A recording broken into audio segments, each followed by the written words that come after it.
الحمد لله نحمده ونستعينه ونستغفره ونؤمن به ونتوكل عليه ونعوذ بالله من شرور أنفسنا ومن سيئات أعمالنا من يهده الله فلا مضل له ومن يضلله فلا هادي له ونشهد أن سيدنا ومولانا محمدا عبده ورسوله أما بعد قال الله تبارك وتعالى أعوذ بالله من الشيطان الرجيم بسم الله الرحمن الرحيم رضي الله عنهم ورضوا عنه ذلك لمن خشي ربه وقال النبي صلى الله عليه وسلم أصحابي كالنجوم بأيهم اقتديتم اهتديتم. میرے محترم بزرگوں، ہم سب جانتے ہیں کہ جمعہ الاخری کا مہینہ چل رہا ہے، پھر شعبان آئے گا، رمضان آئے گا، رجب شعبان رمضان آئیں گے. بالخصوص جمعہ الاخری کی مناسبت سے ہمیں معلوم ہونا چاہیے کہ اس مہینے میں حضرت ابوبکر صدیق رضی اللہ تعالی عنہ کی وفات ہوئی ہے. رسول اللہ کے نقش قدم پر صحابہ اور انہی کے نقش قدم پر ہم چلنے والے لوگ، ہمیں معلوم ہونا چاہیے کہ حضرت ابوبکر صدیق رضی اللہ تعالیٰ عنہ کی زندگی کیسے گزری، کیا کارنامے انہوں نے انجام دیے ہیں، کیسے کیسے کام کیا ہے. نبی پاک صلی اللہ علیہ وسلم کے کتنے قریب تھے، کتنی وفا کرنے والے تھے. قرآن مجید کے اندر کئی ایسی آیات ہے جس سے حضرت ابوبکر صدیق رضی اللہ تعالیٰ عنہ کی فضیلت معلوم ہوتی ہے. ہم اندازہ بھی نہیں لگا سکتے کہ حضرت ابوبکر صدیق رضی اللہ تعالیٰ عنہ نے وفا کی انتہا کر دی. اتنی وفا کوئی انسان کسی انسان سے کیسے کر سکتا ہے؟ ایک حد تک انسان وفا کرے گا، ایک حد تک انسان اپنی جان نچھاور کرے گا، محبتوں کی انتہا ہوتی ہے. لیکن حضرت ابوبکر صدیق رضی اللہ تعالی عنہ نے ان تمام وفاؤں کو توڑتے ہوئے، محبتوں کو توڑتے ہوئے محبتوں کا ایک الگ معیار قائم کیا ہے. وفاؤں کا معیار حضرت ابوبکر صدیق رضی اللہ تعالی عنہ نے قائم کیا ہے. میرے محترم بزرگ و دوستو، حضرت ابوبکر صدیق رضی اللہ تعالی عنہ جب بچپنا تھا، چھوٹے تھے، بچپن ہی سے کفر و شرک کے خلاف ان کے دل کے اندر نفرت تھی. ایک مرتبہ ان کے والد کا نام عثمان، ان کے دادا کا نام عامر، کنیت ابو قحافہ، جب بچپنے میں ان کے والد ان کا ہاتھ پکڑ کر بت خانے کے اندر لے کر گئے، جہاں پر بہت سارے بت رکھے جاتے تھے، وہاں پر لے کر گئے. بتانا یہ چاہتے تھے کہ میں جس نقش قدم پر چل رہا ہوں میرا بھی بیٹا اسی نقش قدم پر چلے. میں جن معبودوں کی پوجا کرتا ہوں میرا بیٹا بھی انہی معبودوں کی پوجا کرے. میں جیسے ان کو اپنا معبود سمجھتا ہوں، اپنا خالق سمجھتا ہوں، ساری چیزیں انہی کے سامنے رکھتا ہوں، تو میرا بیٹا بھی یہی کرے، انہی کو معبود سمجھے، اپنا خالق انہی کو سمجھے، انہی کے سامنے اپنی مرادیں رکھے. حضرت ابوبکر نے بچپنا تھا، صدیق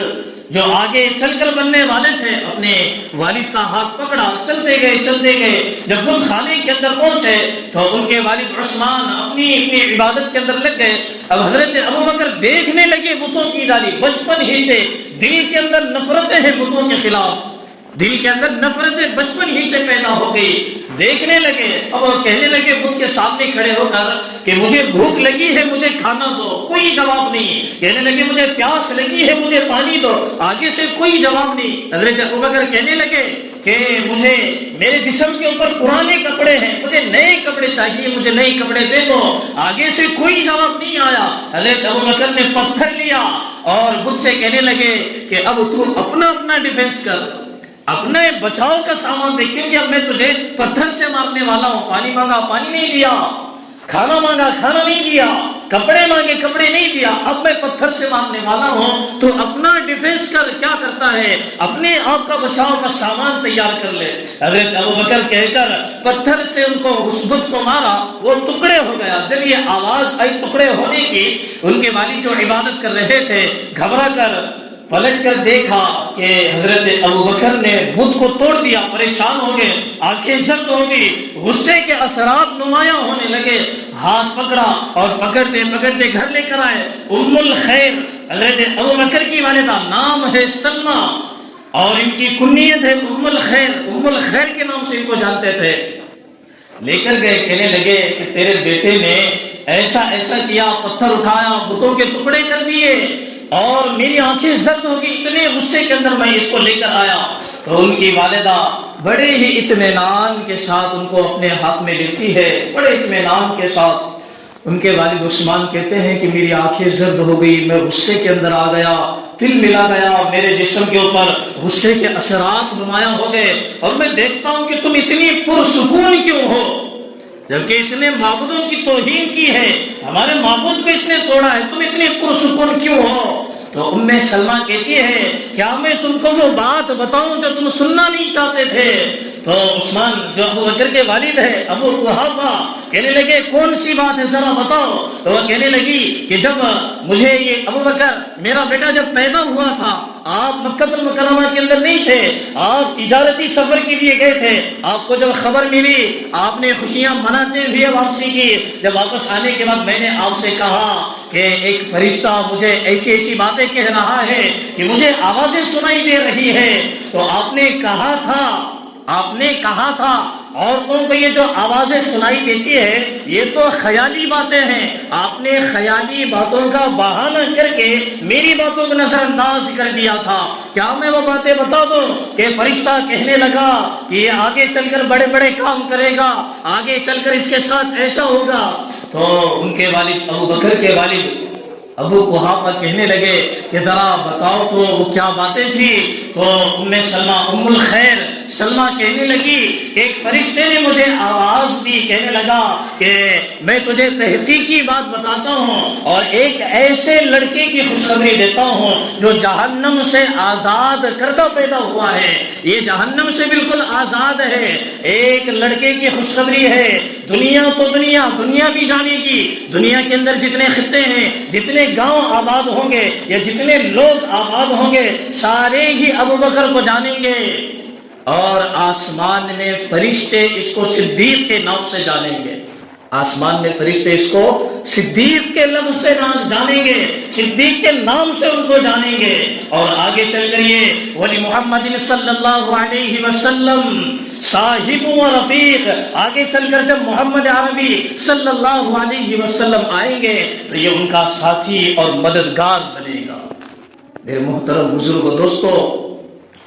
یہ واقعہ اس وقت کا ہے، یہ واقعہ اس وقت کا ہے جب رسول عربی صلی اللہ علیہ وسلم طائف سے 80 کلومیٹر دور قبیلے بنو سعد بی بی حلیمہ سعدیہ کے گھر پر پرورش پا رہے ہیں، یہ واقعہ اس وقت کا ہے، رسول عربی بی بی حلیمہ کے گھر پر پرورش پا رہے ہیں طائف سے 80 کلومیٹر دور، اور خوشخبریاں ابوبکر کے والدہ کو یہاں مل رہی ہے۔ میرے محترم بزرگوں دوستو، یہ ابوبکر صدیق رضی اللہ تعالی عنہ ہے جن کے بارے میں یہ کہا جاتا ہے افضل البشر بعد الانبیاء، کہ انبیاء کے بعد جو سب سے افضل انسان ہے، انبیاء کے بعد، نبیوں کے بعد، پیغمبروں کے بعد سب سے افضل ترین شخص حضرت ابوبکر صدیق رضی اللہ تعالی عنہ ہے۔ وفاؤں کی انتہا ہو گئی، ایسی محبت رسول عربی صلی اللہ علیہ وسلم سے حضرت ابوبکر نے کی ہے۔ میرے محترم بزرگ دوستو، جب جوانی کو پہنچے رسول اللہ کی خدمت میں گئے ایمان قبول کرنے کے لیے، وہاں جانے کے بعد حضرت ابوبکر نے کہا کہ آپ کہتے ہیں اللہ ایک ہے، مجھے کوئی دلیل دیجئے، مجھے کوئی دلیل دیجئے۔ تو محمد عربی صلی اللہ علیہ وسلم نے کہا کہ تم شام گئے تھے سفر کے لیے، تجارت کے سفر میں گئے تھے تم شام، وہاں پر تم کو ایک خواب گرا، اور اس خواب کی تعبیر تم نے ایک راہب سے پوچھی، اور تم اس خواب کو تم جانتے ہو اور وہ راہب جانتا ہے، جو پچھلے زمانے میں تورات زبور انجیل کے جو عالم ہوا کرتے تھے ان کو راہب کہتے تھے، راہب۔ تو آپ نے ان سے خواب کا تذکرہ کیا، وہ خواب آپ کو معلوم ہے اور اس راہب کو معلوم ہے۔ اگر آپ کو دلیل چاہیے تو یہ خواب میں ہو تو وہ آپ کو سنا سکتا ہو۔ خواب آپ جانتے ہیں اور وہ راہب جانتا ہے جس کو آپ نے سنایا تھا، وہی خواب میں آپ کو ہو سنا سکتا ہوں۔ اللہ نے مجھے سارا خواب سنا دیا ہے۔ میرے محترم بزرگ اور دوستوں، یہ کہتے ہی حضرت ابوبکر نے کلمہ پڑھا، ایمان کے اندر داخل ہو گئے۔ میرے محترم بزرگ اور دوستوں، ایمان قبول کرنے کے بعد، اسلام میں داخل ہونے کے بعد رسول عربی کی جتنی زندگی بچی ہے،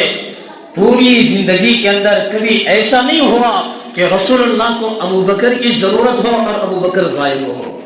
کبھی ایسا نہیں ہوا۔ ہر موقع پر، ہر لمحے پر حضرت ابوبکر رسول اللہ کے ساتھ ہے، حضرت ابوبکر رسول اللہ کے ساتھ ہے، کبھی ایسا موقع نہیں آیا۔ اور ایمان قبول کیا ایسی حالت کے اندر، بڑے مکہ کے بڑے تاجروں میں ان کا شمار ہوتا تھا۔ ہمارے کاروبار ان کے کاروبار کے سامنے کوئی رائی کے دانے کے برابر بھی نہیں ہے، اتنا بڑا ان کا کاروبار تھے۔ 6 ریشم کی مارکیٹ ان کی وجہ سے چلا کرتی تھی، امپورٹ ایکسپورٹ، باہر ممالک کے اندر ان کا مال جاتا تھا۔ ریشم کے 6 بڑے بڑے مارکیٹ، انہی کا سارا سب سامان حضرت ابوبکر صدیق رضی اللہ عنہ کا جایا کرتا تھا۔ جب انسان کے پاس مال ہو، دولت ہو، ثروت ہو، عزت ہو، شاہت ہو، ساری چیزیں ہو تو لوگ اس کی عزتیں کرتے ہیں۔ حقیقتاً عزت وہ ہے، ساری چیزیں ہونے کے باوجود اس کے اوپر ظلم کیا جائے، بربریت کی جائے، مارا جائے، پیٹا جائے، کھینچا جائے، گھسیٹا جائے، اور ایسے عالم میں ابوبکر سامنے ایک وفا کی دیوار بن کے کھڑے ہو جائے، یہ عزت کہتے ہیں، اسے وفا کہتے ہیں۔ میرے محترم بزرگ دوستو، حضرت ابوبکر صدیق رضی اللہ تعالی عنہ کو ایک مرتبہ نماز پڑھ رہے تھے، قرآن مجید کی تلاوت کر رہے تھے، کفار مشرکین سن رہے تھے جو وہ پڑھ رہے تھے۔ آیت مبارکہ گزر رہی ہے جس کے اندر غیروں کے معبودوں کی توہین ہو رہی ہے، اللہ کے کلمے کی اشاعت ہو رہی ہے، تو کفار مشرکین کا خون جوش میں آ گیا۔ انہوں نے حضرت ابوبکر صدیق رضی اللہ تعالیٰ عنہ کو اتنا مارا کہ ان کے سر کے بال جو تھے وہ کمزور ہو گئے تھے۔ جب گھر پر گئے تو ان کی والدہ نے جب ان کو کنگھی کرنے کی کوشش کی تو کنگھی کے اندر ان کے بال آ جایا کرتے تھے، اتنے کمزور ہو گئے تھے ان کے بال۔ حضرت ابوبکر صدیق رضی اللہ تعالیٰ عنہ، جس کے بارے میں کہا جاتا ہے افضل البشر بعد الانبیاء، کہ انبیاء کے بعد، نبیوں کے بعد، پیغمبروں کے بعد دنیا کے اندر جو سب سے افضل انسان ہے وہ حضرت ابوبکر صدیق رضی اللہ تعالیٰ عنہ ہے، ہر موقع پر۔ اور حضرت ابوبکر صدیق رضی اللہ تعالیٰ ایسے ماحول کے اندر یا ایسے حالات کے اندر انہوں نے ایمان قبول کیا ہے جب لوگوں کو مارا جا رہا تھا، مال بہت تھا حضرت ابوبکر صدیق کے پاس، بہت زیادہ مال تھا، لیکن ایسے حالات کے اندر انہوں نے اسلام قبول کیا جب لوگوں کو مارا جا رہا ہے، لوگوں کو پیٹا جا رہا ہے، انہوں نے پیٹنے کو دیکھ کر ایمان قبول کر لیا، اور ہر لمحہ رسول اللہ کی حفاظت کرتے رہے، ہر طرف سے ایک وفا کی دیوار انہوں نے باندھ دی تھی۔ ایک مرتبہ نبی پاک صلی اللہ علیہ وسلم حتیم کے اندر نماز پڑھ رہے تھے، قرآن مجید کی تلاوت کر رہے تھے، کفار مشرکین نے نبی پاک صلی اللہ علیہ وسلم کو چادر ان کے گلے میں ڈال کر پیچھے کھینچنے لگے۔ حضرت ابوبکر کو پتا چلا، دوڑتے ہوئے حضرت ابوبکر صدیق آئے، گھر چھوڑ دیا، جائیداد چھوڑ دی، ساری چیزوں کو چھوڑتے ہوئے نبی پاک صلی اللہ علیہ وسلم کے پاس آئے اور آ کر سامنے ٹھہر گئے اور کہنے لگے تم کس سے لڑ رہے ہو؟ ایک نہتے انسان سے لڑتے ہو، تمہیں شرم نہیں آتی؟ ایک ایسے انسان سے تم لڑ رہے ہو جو ایک اللہ کی دعوت دیتا ہے، لوگوں کو سیدھے راستے کی جانب بلاتا ہے، ایک ایسے انسان سے تم لڑ رہے ہو۔ میرے محترم بزرگ دوستوں، اسی دوران حضرت ابوبکر صدیق کے اوپر چند کفار مشرکین آ جاتے ہیں، ان کو اتنا مارا بے ہوشی کے قریب ہو گئے، بے ہوش ہو گئے، ان کو اٹھا کر گھر لے کر گئے۔ تھوڑی دیر کے بعد ہوش آیا، دیکھا کہ ایک جانب ان کی والدہ کھڑی ہے دودھ کا پیالہ لیے ہوئی ہے اور دوسری جانب ان کے والد بھی ہے حضرت ابوبکر صدیق رضی اللہ تعالیٰ عنہ اتنے ٹھنڈے مزاج کے تھے کہ دنیا میں آج تک اتنا ٹھنڈا مزاج کا کوئی انسان پیدا نہیں ہوا، اتنے ٹھنڈے مزاج کے تھے، لیکن جب دین کے اوپر بات آ جاتی، رسول عربی صلی اللہ علیہ وسلم کے اوپر بات آ جاتی تو ان سے زیادہ غصے والا انسان نہیں تھا اس دور میں۔ جب دیکھا والدہ کھڑی ہے دودھ کا پیالہ لیے ہوئے، دوسری جانب ان کے والد ابو قحافہ بھی کھڑے ہوئے ہیں، زبان سے الفاظ نکلے کہ میرے محبوب محمد عربی صلی اللہ علیہ وسلم کیسے ہیں۔ وہ لوگ رشتہ داری کا بڑا پاس و لحاظ کرتے تھے، کہنے لگے اپنی حالت تو دیکھ لے، چل بھی نہیں سکتا، ابھی بے ہوش ہوا تھا، ابھی ہوش آیا ہے، جس کی وجہ سے مار پڑی ہے، زبان سے وہی الفاظ نکل رہے ہیں، جس کی وجہ سے بے ہوش ہوا ہے، جس کی وجہ سے مار پڑی ہے، اور انہیں کا نام اپنی زبان سے نکل رہا ہے۔ تو حضرت ابوبکر نے قسم اٹھا دی کہ جب تک مجھے پتہ نہیں چلے گا کہ میرا محبوب کیسا ہے، میں ایک گھونٹ بھی دودھ کا نہیں پیوں گا۔ میرے محترم بزرگ دوستو، یہ وفا کی انتہا ہے جو حضرت ابوبکر نے محمد عربی صلی اللہ علیہ وسلم کے لیے بتلائی ہے۔ بلکہ یوں کہا جائے کہ حضرت ابوبکر نے نہ جلوت میں رسول اللہ کو اکیلے چھوڑا ہے، نہ خلوت میں اکیلے چھوڑا ہے۔ جلوت میں صدیق ہے اور خلوت میں صدیقہ بنت ابوبکر ہے۔ باہر نکلے تو صدیق ہے، ان کے ہمراہ، ان کے وفادار، ان کے اوپر جان نثار کرنے والے، خلوت میں بنت صدیقہ حضرت عائشہ رضی اللہ تعالی عنہا ہے، بنت ابوبکر حضرت عائشہ بنت ابوبکر ان کے ساتھ میں ہے۔ میرے محترم بزرگ دوستو، جمادی الاخری کا مہینہ حضرت ابوبکر صدیق رضی اللہ تعالیٰ عنہ کی ہمیں یاد دلاتا ہے کہ کیسے انہوں نے زندگی گزاری،